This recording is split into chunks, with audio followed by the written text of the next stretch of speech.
Cardio is overrated for fat loss. Now, let me explain before you come at me, okay?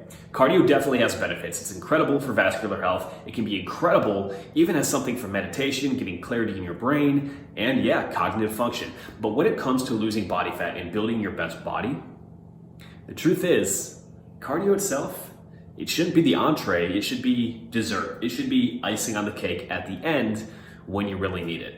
You see, resistance training is going to be the best bang for your buck, both in terms of time and in terms of, time and efficiency, right?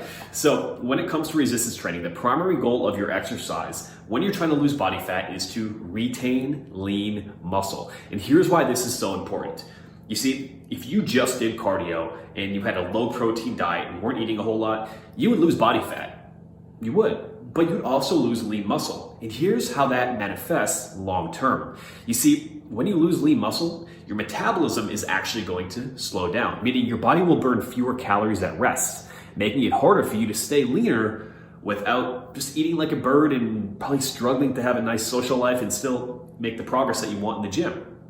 So, what I want you to think about here is, how can I retain as much lean muscle while losing body fat? And that's going to come back to resistance training, 3 to 4 days per week with a strategic strength training plan. Now we can talk about that below, but understand that that's going to be the key thing. You see, here's what happens with cardio. Let's say you start going for a run 2 days per week. You're going to make some progress, especially if you haven't done anything.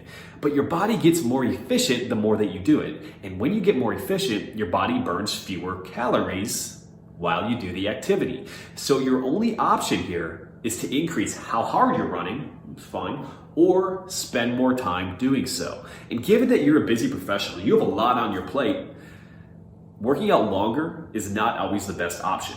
And from what I've seen over the last decade working with my clients, cardio can be great, but if it's the main focus of your workouts when you're trying to lose body fat, well, you start to run into a time crunch. And you're not necessarily going to build the body that you want without the muscle as a foundation to reveal muscular definition or tone as we more commonly know it. So here's what I want you to do. If you want to be able to build your best body, unleash that new energy, be able to hit the day running each and every single day, have more confidence, feel good with your shirt off, all these wonderful things, right? What you should do is you should weight train 3 to 4 days per week.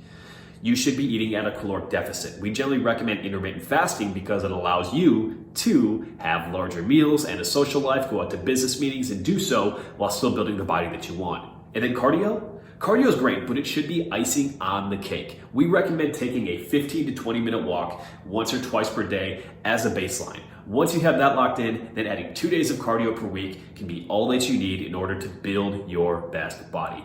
But understand, hey, cardio itself, it has a ton of benefits, but when it comes to building and revealing your best body, getting stronger, leaner, and having more energy, weight training should be the focus, caloric deficit to cut the body fat, and then cardio to add the finishing touches. Any questions? Let me know below. I'm more than happy to help you out.